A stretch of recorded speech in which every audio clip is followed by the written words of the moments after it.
மகா பெரியவா சரணம். தெய்வத்தின் குரல் பகுதி 1. தலைப்பு 6. சமூக விஷயங்கள். கட்டுரை 67. வாழ்க்கை தரம். மக்களுடைய வாழ்க்கை தரத்தை உயர்த்த வேண்டும் என்பதற்காக அரசாங்கத்தார் அநேக திட்டங்களை போட்டுக் கொண்டிருக்கிறார்கள். நாட்டிலும் தரித்திரம் நாளுக்கு நாள் பெருகிக் கொண்டிருக்கிறது. போதும் என்ற எண்ணம் எவருக்குமே இல்லாமல் பழைய காலத்தில் இருந்த திருப்தி இன்றைய ஜனங்களுக்கு அடியோடு இல்லாமல் இருப்பது தரித்திரம்தான். ஒருவன் 2 வேளை காப்பி சாப்பிடுவது 4 வேளையாக உயர வேண்டும். 2 வேஷ்டி வைத்துக் கொண்டிருப்பவன் 20 வேஷ்டி வைத்துக் கொள்ள வேண்டும்.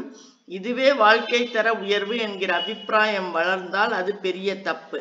வாழ்க்கை தரம் உயர்வது என்று சொல்லிக்கொண்டு வாழ்க்கை தேவைகளை அதிகப்படுத்தி கொண்டு போவதால் துராசைதான் அதிகமாகும்.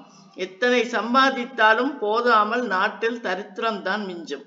மனுஷியர்களுக்கு மானம் உயிர் இரண்டையும் காப்பாற்றிக் கொள்ள அத்தியாவசியமானவை எவையோ அவை நாட்டில் உள்ள அத்தனை ஜனங்களுக்கும் கிடைக்க வேண்டும்.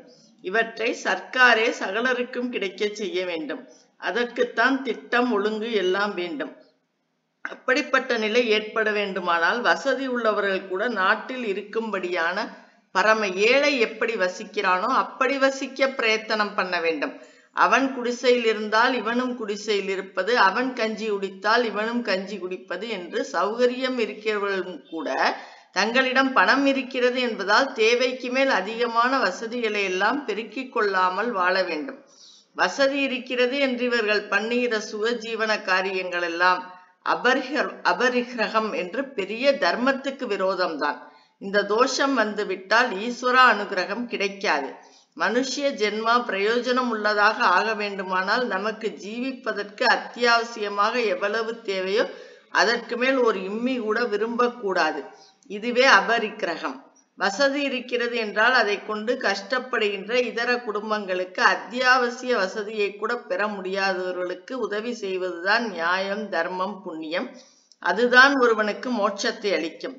இது தெரியாமல் வசதி இருக்கிறவர்கள் தேவைக்கு மேல் பட்டுப்புடைவை, சில்க் ஷர்ட் என்று தோஷத்தை அதிகமாக இப்போது வளர்த்து கொண்டிருப்பது ஒரு பக்கம். அதே சமயம் இவர்களை பார்த்து வசதி இல்லாதவர்களுக்கும் சபலம் பிடித்து ஆட்டுகிறது. அவர்களும் கூட கடன் வாங்கியாவது இந்த வேண்டாத தேவைகளை பூர்த்தி பண்ணி கொள்ள நினைத்து கடனாளியாகி அநேக உபத்திரவங்களுக்கு உள்ளாகி வருகிறார்கள். 50-100 வருஷங்களுக்கு முன்னால் யாரும் காப்பி சாப்பிட்டதில்லை. குடிசையில் தான் இருந்தார்கள். ஸ்திரீகள் காதில் பனை ஓலைதான் போட்டு கொண்டிருந்தார்கள். கேழ்வரகு கூழோ கஞ்சியோ தான் சாப்பிட்டார்கள். ஏழைகளோ பணக்காரர்களோ எல்லோரும் ஏறக்குறைய ஒரே மாதிரியான வீட்டில்தான் இருந்தனர். நம் ஜனங்கள் யாவரும் பட்டு துணி உடுப்பதில்லை, காப்பி குடிப்பதில்லை என்று சங்கல்பம் செய்து கொண்டு விட்டால் இப்போது ஒரு குடும்பத்துக்கு செலவாயிர பணத்தை கொண்டு 5 குடும்பங்கள் வாழ முடியும்.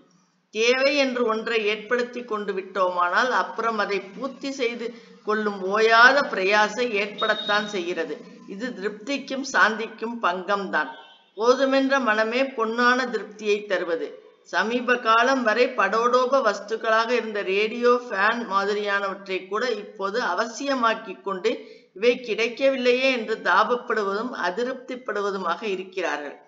தேவையை எவ்வளவுக்கு எவ்வளவு அதிகப்படுத்திக் கொள்கிறோமோ அவ்வளவுக்கு அவ்வளவு சாந்தி குறையும், சௌக்கியம் குறையும், நிம்மதியும் திருப்தியும் குறையும், தரித்திரம் துக்கம் உண்டாகும். ஸ்டாண்டர்ட் ஆஃப் லிவிங் என்பதை வாழ்க்கை தரம் என்று மொழிபெயர்ப்பதே சரியல்ல. வாழ்க்கை தரம் என்பது மிகவும் உயர்ந்த விஷயம். நல்ல குணங்களுடன் ஈஸ்வர பக்தியுடன் வாழ்கிற வாழ்வே தரமான வாழ்வு. வாழ்க்கை தரத்தை குவாலிட்டி ஆஃப் லைஃப் என்று சொல்ல வேண்டும். தற்போது பொருளாதார தேவைகளை அதிகமாக்கி கொண்டே போவதைத்தான் வாழ்க்கை தரம் என்கிறார்கள். இதை விட்டு மனசினால் உயர்ந்த வாஸ்தவமாகவே வாழ்க்கை தரத்தை உயர்த்தி கொள்வதைத்தான் பெரியதாக எண்ண வேண்டும்.